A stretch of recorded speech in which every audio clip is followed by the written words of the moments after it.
Let's see. I've had so many ideas about this, and I get to, see, I could come sit on Pam's lap if I wanted to and tell her a story. Okay, so wow, loving our amazing global family. Well, a few of us went away and did exactly that. And one of the themes of that journey and our coming home to share about it is an example of the hero's journey. And it was one of the themes of the conference because, of course, we had Jean Houston talking to us about that on Thursday evening. So what I want to share with you before we go into this hero's journey is something that is about and for all of us all the time. I know we talked about that in July, but you have them every day. And you certainly have at least a couple of journeys a year, right? So here are some highlights. We had an opening ritual on Sunday evening with Dr. Ken Gordon. He is our spiritual leader of Centers for Spiritual Living. Amazing. And an opening ritual with Bishop Yvette Flunder. And this, I'm going to find out what the link is so that you can access this if you would like to. Absolutely amazing. We were just, we were sitting down or we would have been brought to our knees. It was so beautiful. We have created a strategic alliance with this group of other faiths that have similarities with us. And we're not requiring that we be exactly the same. The purpose is, and this is Dr. Ken's biggest purpose as our spiritual leader, is to identify what we have in common with other faith paths and to create intentional agreements and alliances with those people. And to recognize that even as we choose to embody and express in different ways, we are at our hearts and our cores the same. So Bishop Yvette Flunder is the bishop of another teaching, and she came up in the Pentecostal movement and became increasingly metaphysical, increasingly positive, increasingly affirmative, increasingly active, as in an activist. And her doctorate in theology, I'm not sure exactly what that's in, but just suffice it to say, it was such a beautiful beginning. So we began there with these statements that it's time to focus on our similarities rather than our differences, to focus on the journey and the purpose of it. And we are past the need to divide or conquer. This is a new world. We're ready for a new idea. And for it, we need to be mature emotionally, mentally, and spiritually. And we're all like, yes! So we started there. Bishop Yvette gave the opening message on Monday morning as well. And one of the takeaways from that is she said, I'm going to say this in a common language, but I want you to know that what my grandmother told me after telling me all of the ups and the downs and the twists and the turns and the trials and the tribulations of her life, she said, and I wouldn't take nothing from my journey. So we started out with this profound agreement and this alliance. And then from the beginning, we got sort of what would be the history, the statement we would all make at the end of it, which was, and I wouldn't take nothing for my journey. Because what our journey gives us is everything required to become who we are today. And we've heard that before.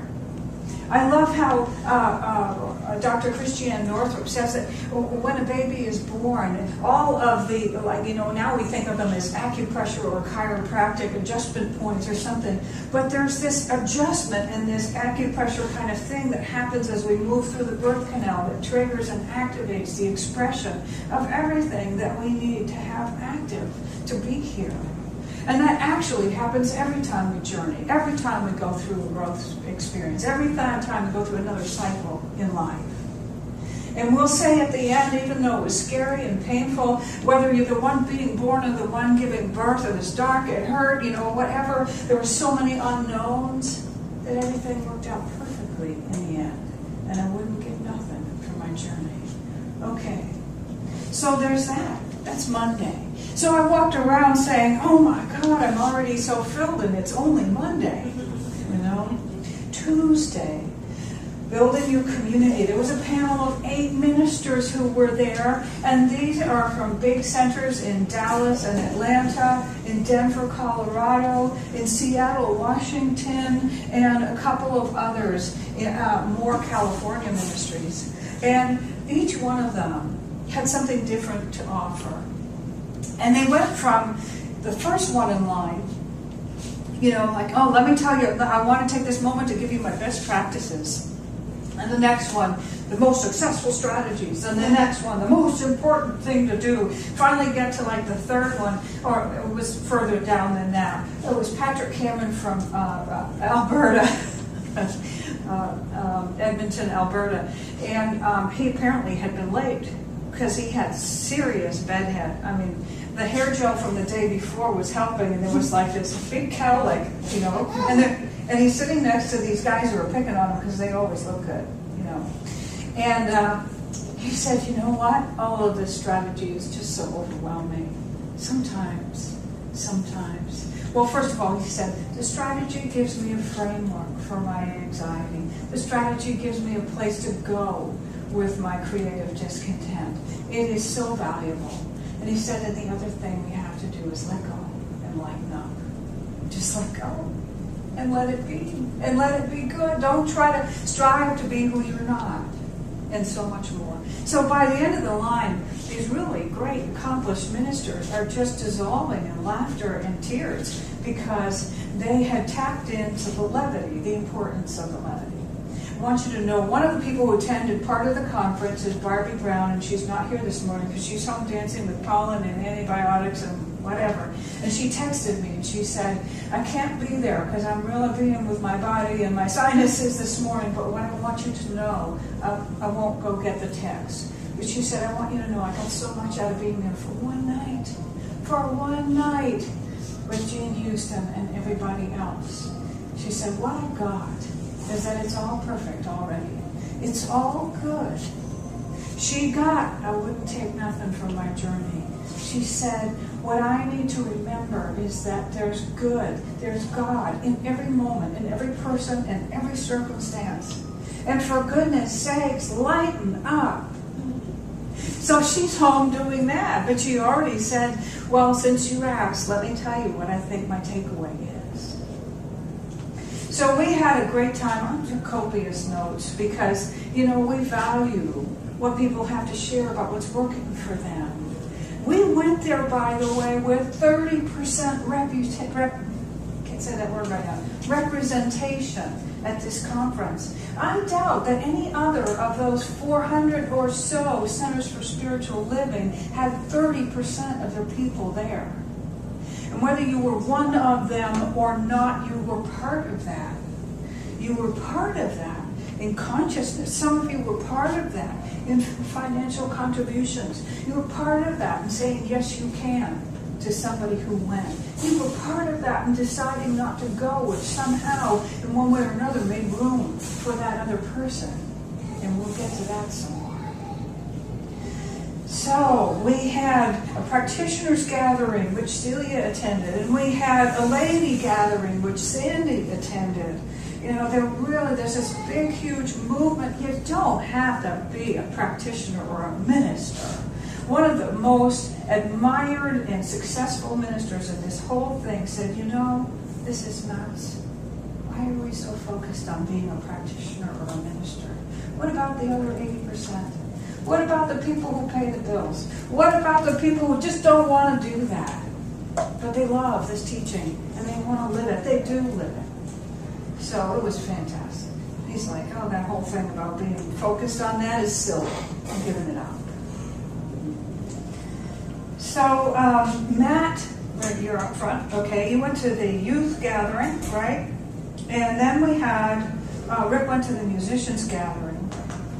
And each of these was facilitated in such a beautiful way. I don't yet have the capacity to be in more than one place at once, and I don't think I'm going to work on that. I wisely made a choice. And I'll tell you, the ministers' gathering was so awesome. Over and over and over again, from the business meeting part 1 on the first day to business meeting part 2 on the third day, and these ministers and other meetings in between. It There was so much inclusivity. And it was not philosophy, it was practice.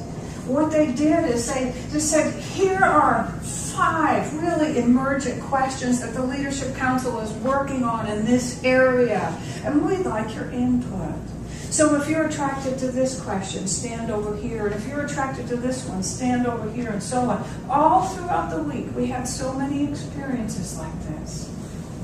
And they demonstrated for us how you can be focused and stay on task and have an identity that is so clear and so powerful and still work together, all of you, regardless of where you came from.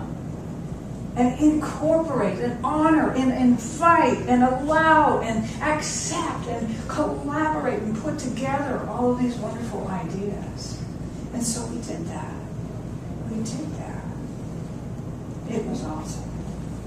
So Wednesday, Celia went and Rick went. And I think that some of Matt, you went to the visioning workshop. Was that awesome? Visioning is this thing that was created by Reverend Dr. Michael Beckwith, and we've done it a few times in our community. We'll be doing it more. A couple things about visioning. You step into a meditative space, and you drop all of your agendas, all of your preconceived notions at the door. You willingly set them down and open up. And instead of coming with a question for Spirit, Creator, the Absolute, with your idea already as to what the answer is. All of your ideas, you surrender and leave them by the door.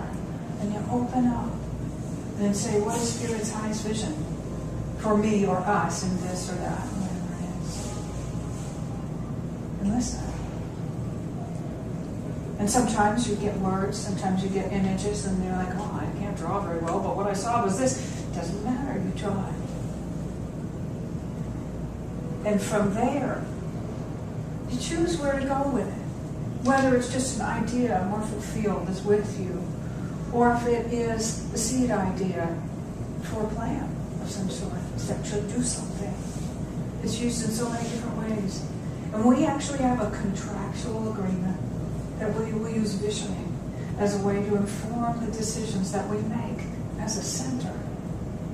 That what we won't do is invite all of us to come in with all of our preconceived notions and agendas and duke it out in some boring meeting. I have to tell you, part one of the business meeting for all of Centers for Spiritual Living was this awesome PowerPoint with great music and just flash after frame after frame of these amazing things that they've been doing, one after another, after another, after another. And the treasurer's report, the guy was so funny, he said, we are in the black. Yes, we had to borrow money from ourselves, but here's how we did it. With interest, and we're paying ourselves back. There were no line item budgets in the room. There were no, oh my God, we got to fix the roof, and the sewer's broken. Have you ever been to a church meeting like that? And they're like, you have to give, or we're going to have to get an outhouse. I've seen letters go out like that. I have seen letters saying, gosh, it's been a wonderful year, and by the way, the sewer system needs to be replaced, so dig deep. We don't need to live like that. So the second part of our business meeting was so extraordinary, we broke up into those small groups again. And we broke up into these conversations about youth, about perpetuating this teaching. Talk about the graying of America when you're a small movement already. That is, the statistics are even more alarming. We can't just be a closed system. And we can't not adapt. We must adapt. I was in this circle that was about welcoming ministers from other faiths and how to do that better. I was in another circle that was about creating scholarships for young people to go to ministerial school. And then I'm like, oh, but I can't be in this group too, and that group. So what we did is we all made sure that we, for the most part, no two of us were in the same room, so we could get as much as possible and bring that home. But once again, they called it a business meeting. So I know some people who didn't go because they thought, oh, As long as I'm not obliged, I'm not there. Well, they may be jealous now because it was fun. It was engaging. We felt trusted. We were invited to share what we thought and what we felt. And what's most inspiring to me is that what I got is more about how to implement this wonderful thing that we've been dreaming of and saying that we're going to do, and sometimes wondering, but how? We've got a lot of the how. So we're going to be bringing those experiences into how we do stuff together. How many times have you said that a board meeting is like watching paint dry or grass grow? Take your pick. We're not going to do that anymore. We're not going to do that anymore. And a business meeting can be a conversation cafe. And in the process of having fun, you discover what you need to discover. And then doing it is fun too. Because the other piece is that you're invited to gravitate towards what is most attractive to you. And the thing that's most attractive to you is all that you're ever asked to do. And the moment that it no longer thrills you, you say, you know what, this just doesn't thrill me anymore. And you say, yay, oh, it must be somebody else coming along for whom that's a thrill. Thank you. And you say, let it go. This is really a world that works for everyone. And we get to learn how to do it by playing together here at home. How fortunate that we're a small enough group of really pretty close friends that we can do this. We're not saying, okay, we're already, 450 or 1,000 or 2,000 and we're going to try doing things in a new way. Lucky us. Oh no. The intention has always been this. And we just got another bit of what we were looking for. So visioning. And Thursday, I'm going to put this paper down because I promise you we're going to talk about the hero's journey. Jean Houston, there's so much. Let's step back a little bit and say that another recording I would highly recommend that we get a hold of, and I will tell you how, we'll put it in our next newsletter or something, was David Alt talking about summiting Kilimanjaro. David Alt with a congenital heart condition. David Alt overcoming what he was told by his family and by his doctors about what he could and could not do. David Alt summiting Kilimanjaro in the same age year as when his father just dropped dead. He said, no, not me. He told an amazing, incredible story of how he reached those points of wanting to let go, of wanting to give up, and so much sadness for all of the people he felt he had disappointed because he was about to die. And that damn guide who slapped him across the face and said, don't give up, you can't. And he'd say, but I can, I have nothing left in me. And he'd say, this is my job, you will not give up. And he'd slap him again. He told the story of Hero's Journey. And Jean Houston has just written a book that's called The Wizard of Us. And yes, it is a study guide that you can go through by yourself or with a group of people. And it'll probably be something that we do. I think that there's a practitioner doing it in Boynton Beach very shortly, as a matter of fact. She said a couple things. One of the things she said is that she was 9 years old when she approached Dr. Ernest Holmes and asked him a question. And now I don't remember. Do you remember what the question was? Okay. About the mastermind. Oh, okay. What did she say about the mastermind? What is the mastermind, or can the mastermind help me with my such and such? I don't remember what is the mastermind. Yeah, okay. Well, so she had an experience of approaching our founder with a big question, and then she also had one of being about 7 years old with us on a school trip to Princeton and asking Albert Einstein a question. Yes, yeah.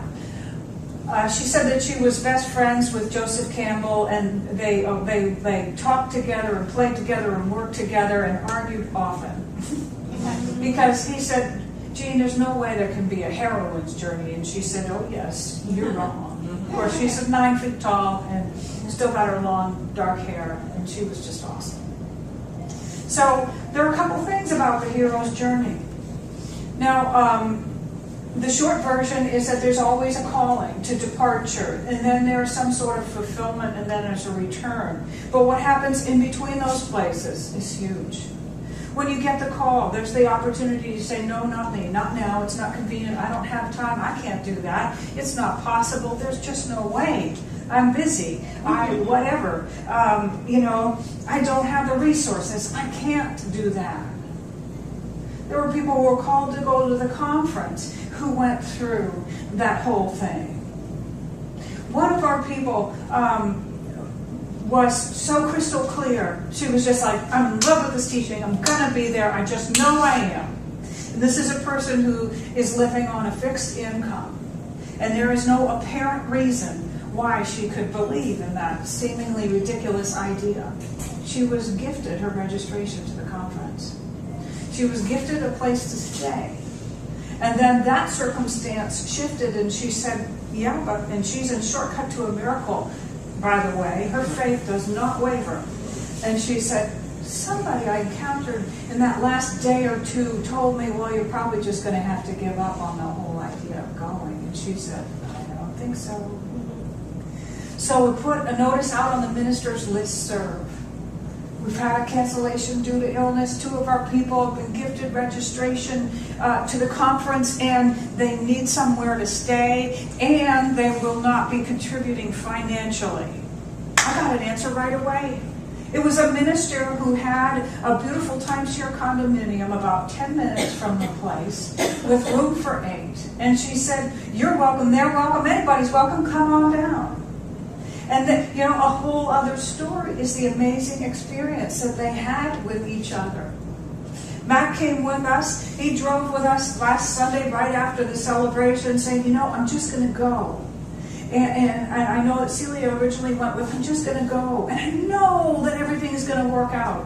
Everybody went with this. I know everything is going to work out. So Matt was invited to join this big house party. And those guys had such an amazing time together.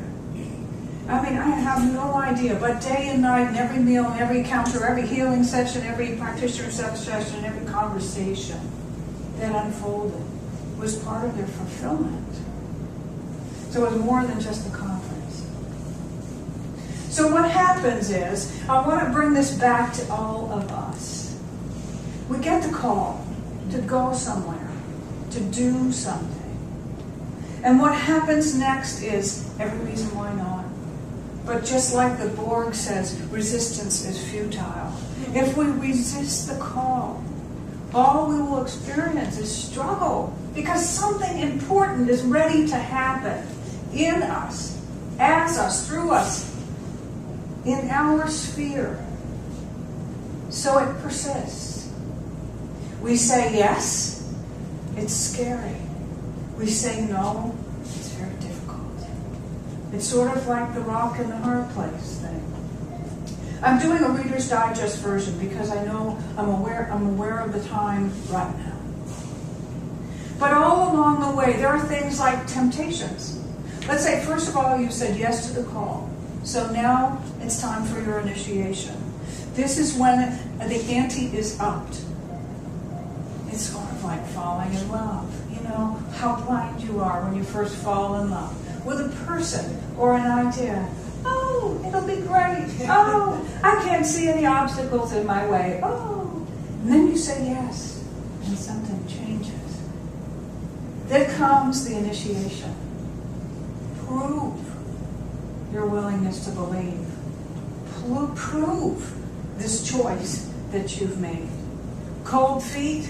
Leave somebody at the altar, forget the job, never mind writing the book or going on the trip, or never mind.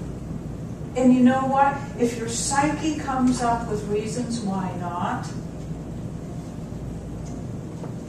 your body and the body of your affairs will obey that choice and show up accordingly with reasons why not. So let's say you made it past through that part. You're still in the gauntlet. Because there's a temptress. There's a temptation to be distracted by the outward appearance of the goddess, the divine feminine, and just think it's about having a little, depends. If you're a woman on this journey, or man on this journey, whichever one you would be attracted to and distracted by, misinterpreting that as something surface-like, and not recognizing that the point is along your journey to embrace and incorporate and honor the divine feminine and the divine masculine with you, so that all of you is in full awareness of the totality of who you are, and you start to fill up your tool belt with everything that you require to make this journey. Atonement is that part of becoming one with the so-called Father, the masculine archetype, the rest of the tools, so that you have the mentality and the heart, so that you have your awareness of how they dance together and how they work together and what they're really about, not just on the surface, not in the way that turns you away and shows you separation and appears to be division, but in a way that says all of these are within me in perfect relationship and balance. Then you have all the tools. Then you're ready for the completion, for the fulfillment of your hero's journey. So let's say whether you end up at the conference or you end up in the middle of this experience and you made it through that gauntlet. You said yes even though it was scary. You hung on even though it appeared that everything was going wrong. You stayed with it and got the gifts, the qualities of heart, of wisdom from the divine feminine. You stayed with it and you remembered the original powerful idea that would not let up in the divine masculine. And now you're ready to experience your fulfillment. It can happen. It does happen. The reason that this pattern is so universal, so familiar, is because it happens in everyone's life. And every culture throughout time has written myths, has written stories and parables about it. Because it's part of being. It's part of our own development and our growth. So you get whatever it is that you went there for. And it's not always what you thought you went there for, is it? That's why they say there's so much in the journey. But you get what you were supposed to get. And then it's time to come home. And you may say, but wait a minute, I love it so much here, I don't want to go home. Or I don't know where home is anymore. So you get to decide. The return is also a choice. And what happens with the return is you go through all of the same stuff again. The return.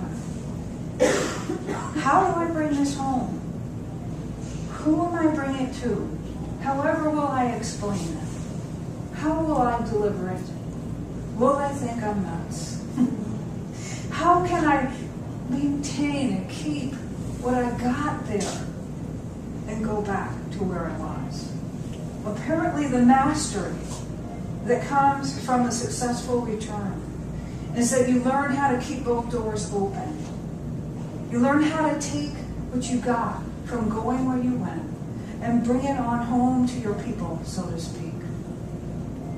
I remember when I went with Edwene Gaines to a Master Prosperity teacher training, it was one of those where she locked the door and she said, okay, if you had one more phone call to make, too bad. I mean, if you die, they'll tell somebody. We'll tell them or whatever. But I remember going there and we did this fire walk and she said, here's what our chant is. She said, open your mind, see what you find, bring it on home to your people. So I thought about that when we were going to the conference. I said, open your mind, see what you find, bring it on home to your people. Now, there's a silly melody that goes with it and I'm not going to sing it. Yeah. So when you're on that journey and there's a temptation to give up and you're not sure whether you're equipped well enough, remember that it's a universal journey and that everything that you desire and everything that you require is provided on that journey. And don't give up. And when you come back home, you may be re-identifying what home means to you and where it is. You may discover that it's actually somewhere else.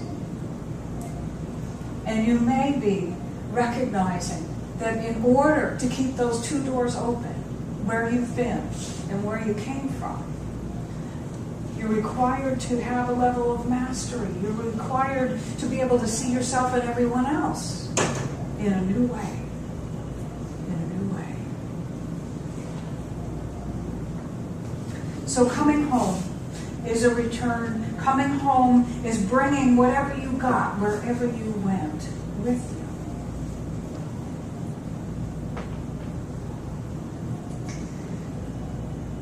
There's one last thing that I want to share that was one of my personal experiences while being there. And it had to do, not coincidentally, with something that was happening on Friday morning. And many of us had agreed to be present and to play a certain role there. And I was so excited. I've been excited for months, excited, getting down to weeks and days and hours and checking the calendar and the schedule. We always have these shiny schedules they look like a magazine. They got everything minute by minute. And somehow, there was another idea that was floating around. And I got up and we have to check out on Friday morning. I'm packing. And I'm feeling really good about myself because I know I'd already figured out when to go to sleep, when to get up, when to pack, when to get dressed, when we're going to have breakfast, when I'm going to show up, and then I'm going to do this thing that I promised to do. And that was to do an introduction and an opening treatment for Melanie at her workshop. The problem was that it was 8:25 in the morning.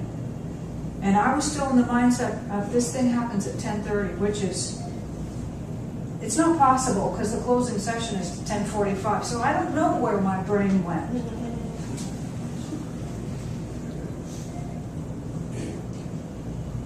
And Rick looked at me so sweetly because I had gotten the iron out and I was going to start ironing something.